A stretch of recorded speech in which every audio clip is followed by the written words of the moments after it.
This operation that the Israelis launched in Jenin, a hospital today. What do you have any comment on that? Is this something that you think is problematic, or is it something that you look at with envy? Like this is some kind of great Mission Impossible mission that we wish that we could also do. Do those operations include going into hospitals and murdering people in their beds, regardless of whether they're they are suspected or even known terrorists? So, is that okay with you guys? So there was a lot in the premise of that question. Obviously, we did know that they went into. Well, you don't think that they went in and killed complete people who were completely innocent? So let me say that if you did think that, then you would be condemning it, right? As a general matter, they do have the right to carry out operations to bring terrorists to justice, but they need to be conducted including in hospitals. So we want them to conduct their operations in compliance with international humanitarian law.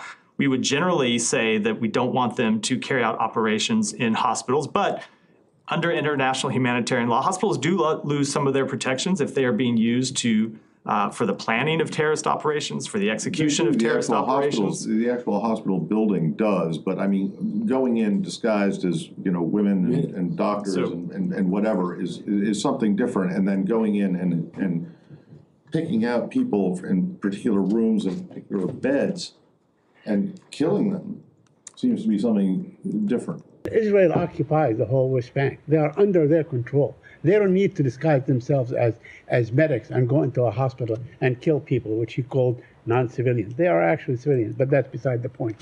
So, so that is very much. But hold on. Just allow me just to no, sorry, but before you call someone a civilian that Israel has said is a member of Hamas, I need to put on the record that is very much a question that's in dispute. Civilian members of Hamas. It's a political organization. I mean, you may disagree with their politics, but that does not make them militant. I would very much. I would very much disagree with that. They're a terrorist organization, as have been designated by the United States of America. But that's an accusation of the occupier, a military occupier. They are making the accusation.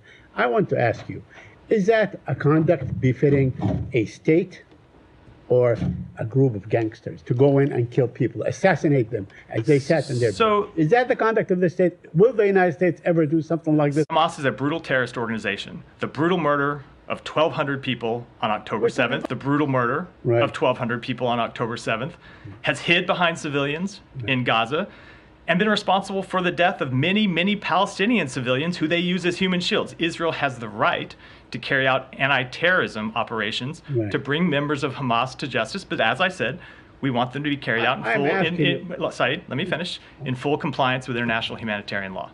I'm asking you, is this a conduct befitting a state that controls every single person in that whole territory? We think it is appropriate that they have the ability to bring members of Hamas to justice. But as I said, it needs to be done in compliance with international humanitarian law. Let me ask you on the UNRWA thing.